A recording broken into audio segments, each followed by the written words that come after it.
here coming to you with another episode of Oddcast, the podcast. Looks like our mic might be working this time. So this is attempt number 3 that we're going on, trying to live stream, have this conversation with Rex. Perseverance and persistence. I think it was Theodore Roosevelt once said that perseverance has a magical effect before which obstacles disappear and difficulties vanish. Now nobody's watching, but we get to record the podcast anyway. It looks like it's working. Perseverance and persistence. I can actually hear myself, so it looks like it's yay. How you doing, buddy? I'm good, man. How are you? Third time's a charm. Yes, sir. It's a freaking joke. Sometimes technology is supposed to make our life easier, and it just makes everything fucking harder. So sometimes it does. But it's kind of the story of our lives. So, I mean, we could get right into it. How about you start by telling folks a little bit about your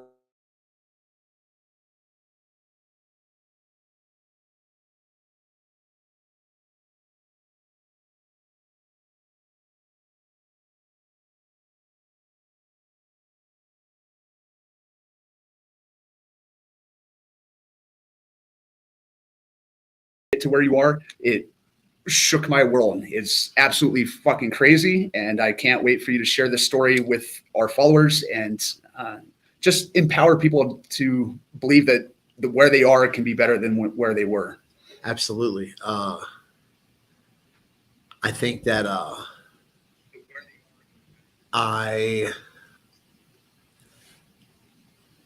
hope is a big deal. It's the number one driving force in my life, but it's also been the number one source of some of the most suffering that I've had in my life. Hope, yeah, hope can lead to a lot of disappointment. So it has to be managed well. Yeah, like you said, my name is Rex Shades Eagle. I've been clean and sober now off of heroin since October 27th, 2013. After I was revived from a attempt to try to unalive myself, because I didn't think that I was ever going to be able to stop doing heroin. Up until that last relapse, I had been clean and sober for 6 years. Before that attempt, I had been strung out since 1986. I got clean and sober for the first time 2006. So for 30 years. How about we rewind all the way back? Like 20 years. Because you had a pretty difficult childhood. Yep. From what I remember reading, you were kicked out when you were 12? Yeah. So my earliest one of my earliest childhood memories is when I was on my 6th birthday. I sat in a courtroom with my dad all day. We went to lunch and we came back and we sat in the courtroom for the rest of the day, and people came and went up before the judge and stuff. And finally at the end of the day, the judge called my dad up and they talked for a little bit, and then the judge basically said, it looks like he's not going to show up, so I award the adoption to you. He's yours.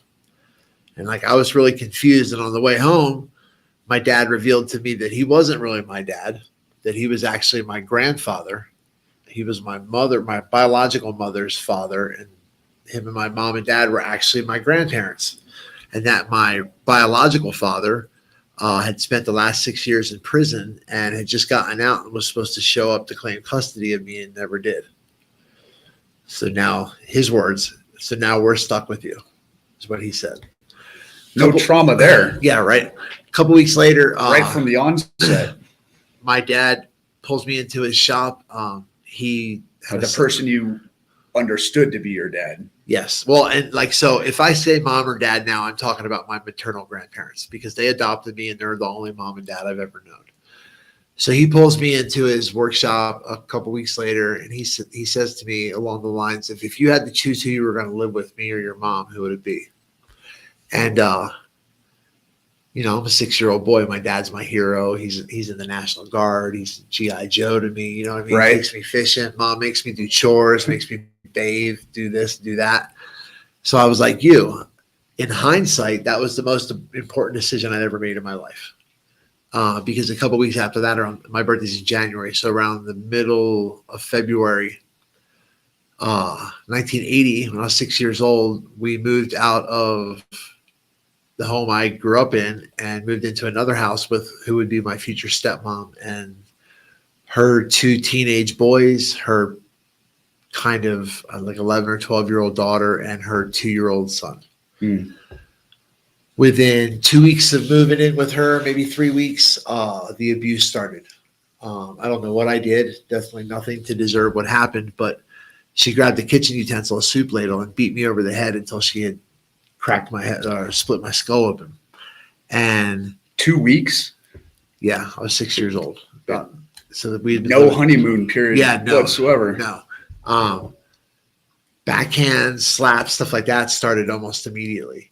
But the real abuse started about 2-3 weeks in, and she called my dad's work. He was head groundsman at Glassboro State College in South Jersey, and was like, hey, he fell running through the kitchen, hit his head on the dishwasher. I need to take him to get stitches. So she went and got the insurance card from him. On the way to the hospital, she pulled into a dirt lot and she turned off the car and she turned around in the back seat. And she looked at me and she said, if you ever tell anything that goes on in our house, I'll kill your dad. And I believed her. Well, she just beat the shit out of you with a soup ladle. Yeah. So I would too. And you said you were 6? 6, yep. Jeez. Went to the hospital. The nurses kept asking me, they're like, what happened? Like, how did this happen? Because I had these 3 huge gashes on the back of my head from blunt force trauma. And they're like, you fell once into the dishwasher. How did you get Right. 3 giant welts that are bleeding? So this is like this story. And the reason I'm telling the whole story is because this kind of set a pattern for my life.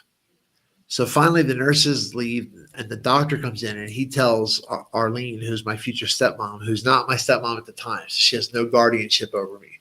He tells her to leave. And she was like, I'm not leaving the room. And he was like, you can leave the room so that I can talk to him, or I'll have the police escort you out.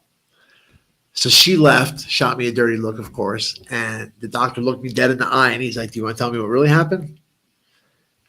I said, run into the kitchen. Slipped, hit my head on the dishwasher. So this is a medical professional who is an emergency room doctor who knows that this woman just did something to me. And he tells me, if that's your story, there's nothing I can do. Sews up my head, doesn't call anybody, and lets me walk out of the hospital with her. It was probably about a month or 2 later is when her 2 teenage sons started coming in my room and forcing me to give them head. That went on until I was about 9. The beatings went on until I was 12. One of her favorite things to do, especially when I was young, was she would beat me into submission to where I was just too hurt to do anything. Like she liked to take the white pages of a phone book with a little wooden bat and she would hold it up against my side and hit the book because it disperses the pain and it doesn't leave any marks.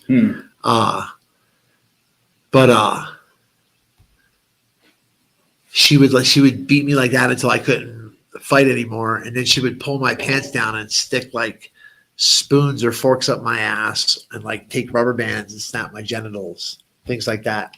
My dad would go away for his little weekend warrior thing for the National Guard, and she would tie me up and stick me in a closet in the basement that was like, and our basement was like dug out of the bedrock. So there was just like dank and bugs and like, yeah. It was so bad. It sounds like a fucking horror story. This sounds like every abuse gone wrong type of horror movie that you've ever seen. Yeah. Like, and this is kind of just the beginning. and your dad never knew any of this? He says he didn't. I never really had any. I didn't believe him until later on in life, and I'll get to that. But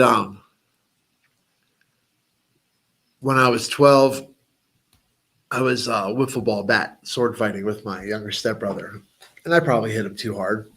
Like Star Wars type? Yeah, exactly. We were like lightsaber battling with Right.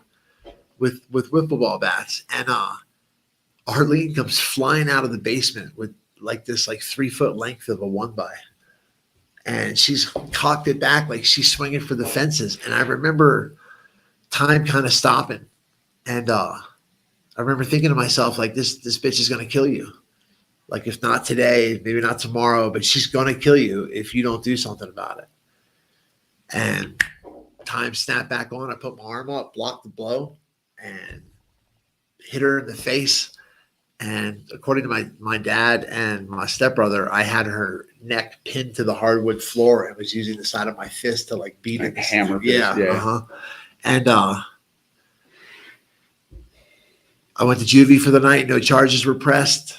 My dad picked me up the next day, took me home, and there was an army duffel bag with all my shit packed in it, my Walkmans, my cassettes, and he told me to get the fuck out of his house and don't ever come back. He didn't ask why you went to town on your mom or stepmom. Nope. Didn't. And he didn't feel the need to ask. I mean, we argued. I was like, "Are you sure this is what you want?" Yada yada yada, and all this. And he's like, "You heard me." So I left, and I went and stayed at my friend Miles. Miles was my best friend. His mom used to take such good care of me. Arlene, my stepmom, used to make me wear her oldest son's hand-me-down clothes.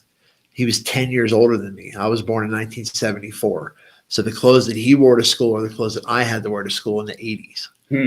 And I used to get made fun of and picked on. And, I can imagine. I wasn't allowed to brush my teeth with toothpaste. You weren't allowed I to. wasn't allowed to. I was allowed one bath a week. Wasn't allowed to shower. I was allowed one bath a week. So just all of this like psychological abuse and like really strict control. Like my younger stepbrother, he could do no wrong. He could do whatever he wanted. Like this is the kind of little shit that she would do. So we would get the same exact Easter candy, right? In the basket. Right. By the day after Easter, she was coming and taking all of my jelly beans, colored ones, and giving them to him and filling my basket with all the black ones that he didn't like. Just little things like that. He would get Transformers and G.I. Joes for Christmas. I would get like Ziploc bags full of little green army men from the flea market. You know, Dollar what I mean? store. Yeah. Oh, well, I mean, sometimes, but my mom now, she did her best to spoil me. She, you know, like went all out on Christmas. Whenever she had me, she did her best. But by the time I got kicked out, my condition was, I was like, if you're going to do this, I was like, you can't tell anybody. I was like, Mom can't know. Rita, Vicky, Tammy, my sisters, like who were actually my aunts, but I grew up with them as my older sisters. I was like, nobody can know. I was like, because I don't want DYFS getting involved. So DYFS is CPS, what CPS is called where I'm from. It's Division of Youth and Family Services. Okay. They call it DYFS.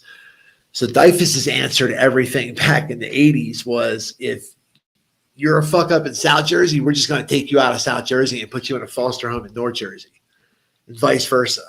So like, I didn't want to get taken away from my hometown and all my friends and everything that I knew. Where was your mom at the time? She lived in another house on the other side of town. How come you didn't go over to her house? Because by the time I was 12 years old and this was happening, I was already a fucking piece of shit. I was a thief. I was a liar. Because about 8 or 9 years old, when I realized that I was going to get beat no matter what I did, I started to earn it. Yeah. I broke into houses. I set fires. I did anything I could to draw attention on myself. 8, 9, 10 years old. Yeah. When I was right before I got kicked out, the summer of what would have been 85, when I was 11 years old, right before summer, this is so awesome. I left for school because I knew she was leaving with my younger stepbrother. They left. I circled back.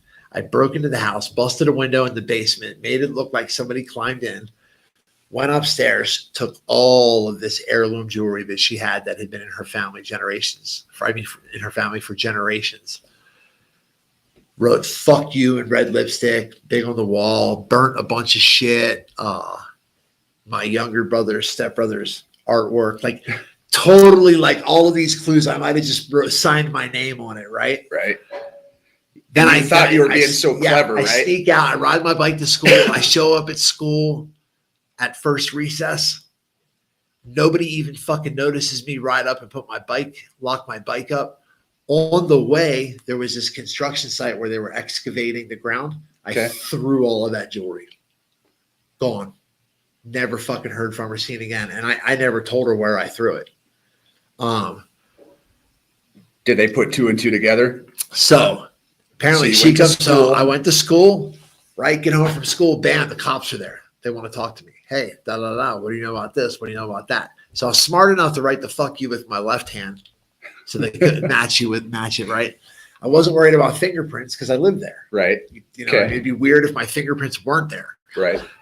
So like, let me throw a little context in here. Like, half of my family is connected with the Irish and Italian mob, and the other half are a bunch of fucking goody blue collar workers. Okay. So like, by the time I was 11 years old, I was already sweeping the floors at Mario's Meat Market, running a brown paper bag of penny numbers every day. Right. So like, I kind of already had kind of a criminal mentality. Plus, my older brother Billy was a junkie, and like, I learned from the best. You know what I mean? Like, Right. so here's what saved me though. They knew without a doubt, How did they know?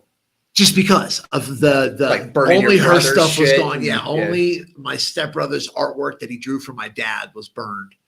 Like, just really nothing of his was taken, nothing of mine was taken. Only Adam's shit was fucked up. Only Arlene's shit was missing.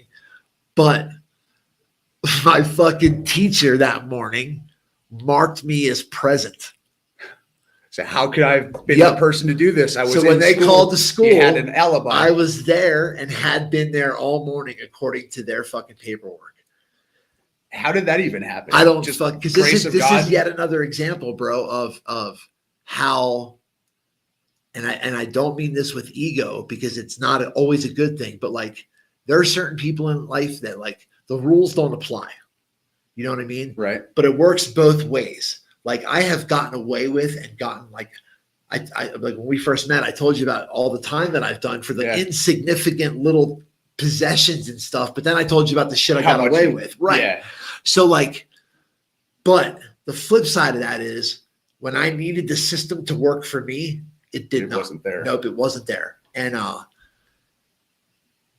so very shortly after getting kicked out, it was summer, school was out. Me and Miles started hanging out in Camden, New Jersey, which is a couple towns over. We'd ride our bikes. And one of our other friends' older brother had introduced us to cocaine. How old were you then? 12. And we were like, hey, what's up? Give us a line. He was like, well, if you're going to do it, you might as well shoot it. I didn't even take my first hit of weed until I was like 13 or 14. Oh, by 12 years old, I started smoking weed at 6, started drinking consistently at 11. So at 12, when he was like, yeah, you want to shoot up? I was like, okay. And first nut I ever busted was from my first shot of cocaine. A few months later, me and Miles were in Camden looking for some coke, and we ran into this old black guy who sold us heroin, showed us how to do it, and that was it. Like, thank you. I don't need anything else. This is it. This is my This is jam. your forever, Yep, your this is mine. forever mistress. Yep. And when I was in 4th grade, my older brother Billy gave me a copy of George Orwell's Animal Farm Okay. and started introducing me to music like The Clash, The Germs, Dead Kennedys, Black Flag, Butthole Surfers, just really kind of political, in your face. You know, like I say, the greatest thing about the Reagan administration was the music that stemmed from it. Right. So I was very anti-authoritarian already, just from 9, 10 years old. And all through high school, I was just a fuck you punk. Sid Vicious from the Sex Pistols was my hero. I have an anarchy symbol tattooed on my left shoulder blade that I did myself. I tied a shoestring around my wrist and tied it to a door handle and had a pen and a needle because I wanted to, I thought that he had lived the best life. He was a rock star. He was a junkie. He died at 17. What the fuck more? What else could you want? And so when I turned 18, I was pissed. Your hero, huh? Yeah. An icon. When I was 17, I was in a motorcycle accident. I was on the back of a Kawasaki Ninja that T-boned a drunk driver who ran a red light. I I broke 27 bones, was in a coma for 73 days. I was in traction for 8.5 weeks. I had to learn how to walk again. And We have that in common. yeah. And I get a check, and then I left New Jersey. And Hey guys, I didn't want to let you know we are closing about 10-15 minutes, and next time for the study rooms, we do have a policy, let everybody know by 45 minutes till, which is like 10 to 15 minutes before it closes. Everybody needs to be out of the rooms, okay? okay, Thank you. so we have to go. Security guard just informed us that we have 12 minutes left to record our podcast. Yeah. So I got a settlement check. I went to my first Dead show. I met some punk rock kids on the lot. And 3 days later, I left New Jersey. I ended up in Colorado. I got off of heroin for a while on Dead tour. I didn't want to travel around the country strung out. I just stuck with hippie drugs like weed, ecstasy, acid, mushroom, shit like that.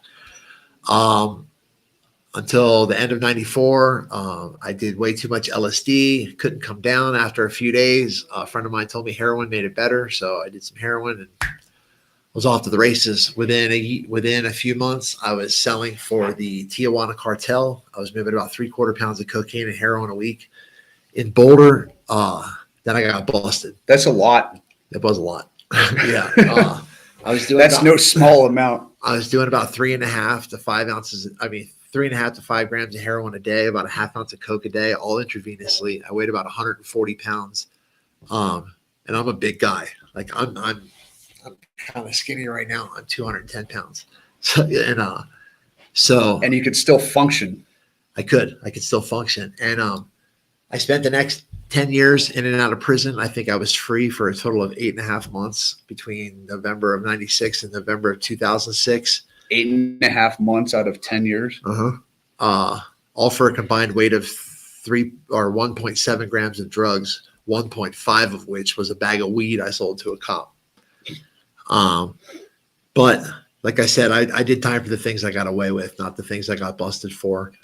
I got out of prison in November 2005, actually, not 2006, 2005.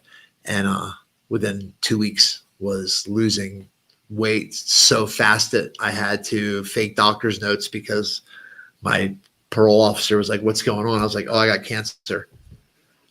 I was like, "I can't hold food down." He was like, "Oh my God, I'm faking all these notes from Boulder Community Hospital and stuff." Got my boss at work thinking that they're giving me paid time off for chemo and stuff. And the reality is I'm just doing so much heroin that I can't stop throwing up. Right. And I woke up on my 32nd birthday in a house full of 17 to 19-year-olds across the street from the liquor store that was 98 yards from my front door because that was 98 yards from my ankle monitor box. And my roommates were 19 and 20, and it was all their friends at my 32nd birthday party, and I lived 9 blocks from the parole office. I went to the parole office. He got me into detox. I got clean and sober for the first time through AA. Heroin Anonymous works out of the Alcoholics Anonymous big book. And plus, like the way my first sponsor said, he's like, "When you got high, did you like the pure shit or the cut shit?" I said, "Well, I like the pure shit." He's like, "Well, AA is the pure shit." So AA gave me a lot of insight into the areas I needed to work on, but I didn't understand that at the time. And they kept saying, if you want what they got, do what they do. So I was working with all these men who had careers and homes and wives and families. So I got me a career, went out and found me a wife that had kids and bought a house. And at 5 years sober, wanted to put a bullet in my mouth. Mm. And she ended up cheating on me because all I did was work. At 6 years, she left me for good. I relapsed off and on over the next year and a half. And then on October 26th, 2013, after a month of contemplation, I decided to take my own life with an intentional overdose. I was found about 20, 30 minutes later, and after about 10 minutes of CPR, I was revived. I went the next day and I turned myself in because I was on the run from probation because I knew that I would at least be safe in Boulder County Jail. And Safe from yourself. Safe from myself, yes. And so this is what I did. So apparently these are a whole bunch of schools of programs of thought that I came to on my own through watching these VHS tapes and listening to Brene Brown.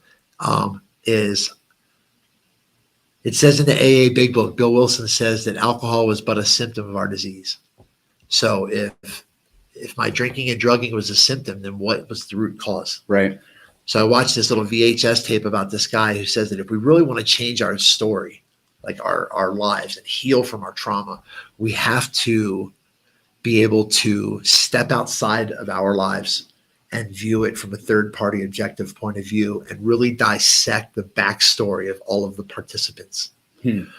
So I started to do that. I started to Like write down all the characters in your life and figure out what their what do I know backstory about them? was Yes. and how they ended up where they were. Arlene, my stepmom. She was in an abusive marriage with an alcoholic teamster who every single day for 20 years blacked out drunk and beat the shit out of her and her kids. Generational trauma she brought to our home. Yeah. It had nothing to do with me. It was her hurt. Hurt people. Yeah. So I was able to find forgiveness for the act. My dad didn't save me because he didn't love me. He saved me because he joined the military. When he was born in 1929, his mom immediately dumped him with her mom because she was a whore and wanted to party and didn't mean to have a kid. And this is before Planned Parenthood or any of that. At 15 years old, he joined the army with his older brother's birth certificate to try to go fight in World War II. They found how old he was, sent him home. He went back to Korea, spent all of Korea there, 6 months as a POW, did a bunch of other shit in Laos and Cambodia, then went to Vietnam for 3.5 years. It's not that he didn't love me. He didn't know how to fucking love me. How does somebody that's been through war come back and be a father? Yeah. His level of PTSD is incomprehensible to me. Right. So as I was able to go through my life, when I was 13 years old, I was raped by a transvestite in one of his johns, beaten and left for dead. I had to get 14 stitches in my ass and get my jaw wired shut. Jesus. Like, these are things that nobody knew about except for Miles and Linda, who was a friend, she was a 42-year-old hooker who was my heroin dealer and probably the closest thing to a real mother I ever had. And so when I was able to go back and look at all this, I was able to find forgiveness for all of the acts. And then I was able to start telling my story different. Like, because there's two kinds of victims. There's the pity seeking, and then there's the fuck you, I'm not a victim, the bravado, the kid whistling in the dark. I'm not scared. Right. Everything's cool here. Like, I'm a survivor. It's like, it's the same thing. It's you're either seeking pity or you're rejecting it. And either way, you're not allowing it. You're not allowing love. Being, yeah. Yes, you're not allowing love to be in. Okay. So I'm going to try and make this really quick. So the thing for me is I've always been a believer in God. I just didn't think that God believed in me. The greatest thing that Alcoholics Anonymous gave to me was a close, deep personal relationship with a higher power. I started studying religions back in 2001. When I wanted to have an understanding. And the one common theme that I figured out through all of the mainstream religions is that God is love. To know God is to know love. So hence, like my knuckles say, no love. K-N-O-W. No love.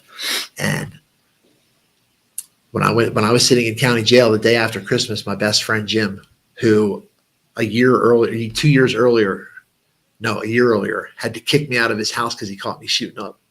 It's the first time I ever seen him cry. It's when he had to kick me out for getting high. A year later, at the day after Christmas, he comes to see me in the county. We're sitting there talking on the glass, chopping it up. Ha, ha, ha, ha. Boom, he just starts crying. Takes him a second to get his composure. And I was like, bro, what's wrong? I was like, man, please tell me nothing's wrong with your mom. And he just looks at me dead in the eye. And he's like, bro, when are you going to stop jipping me out of your life? And man, dude, that hurt more than that fucking seatbelt did in that car accident. Right. It was such a shot to the gut. I was like, man, this is a year. I've known this dude for 20 some years and I've never seen him cry. And now I make him cry twice. I swore right then I would never make this man cry again. And I also made a vow to myself that I would put a bullet in my head before I ever shot up dope again, because the end result would be the same. And I'm not going to put all of my loved ones through that again. You know what I mean? And we only have a couple minutes left here, and I want to talk about what we're doing, what you're doing, and this path that you're on. You have a big mission, a big goal, and a big dream. And I want you to tell the audience, because this can be a teaser for that. It can be a teaser for the event on the 30th and hopefully a future podcast, just delving into the tip of your iceberg, that story. I'm at a loss for words. It's fucking insane. It's worse than any movie that I've ever imagined. And it's really impressive how you've been able to turn shit around and find your purpose and use those experiences to make a difference and try to help people. So share with the audience while we can before security kicks us out of our podcast studio here. So the one thing that I've taken away from my life is that Ladies and gentlemen, we got about 5 minutes, okay? Yeah. You guys need to be out on time. we are. The one thing that I've taken away from all this is that God didn't do any of this to me. That the reason that all of this has happened to me is so that I have a deeper reservoir to draw from to help others. Right. Men's mental health awareness is huge. On average, 130 Americans take their own life every day. 104 of them are men. That's 80%. 70% of that number is middle-aged white men. That's because men are the enemy in the eyes of the mainstream media. We're the root and cause of all the problems of the world. And men are told, suck it up. Nobody cares. Work harder. Don't cry. Don't emote. Women don't want to see weakness. Tears are weak.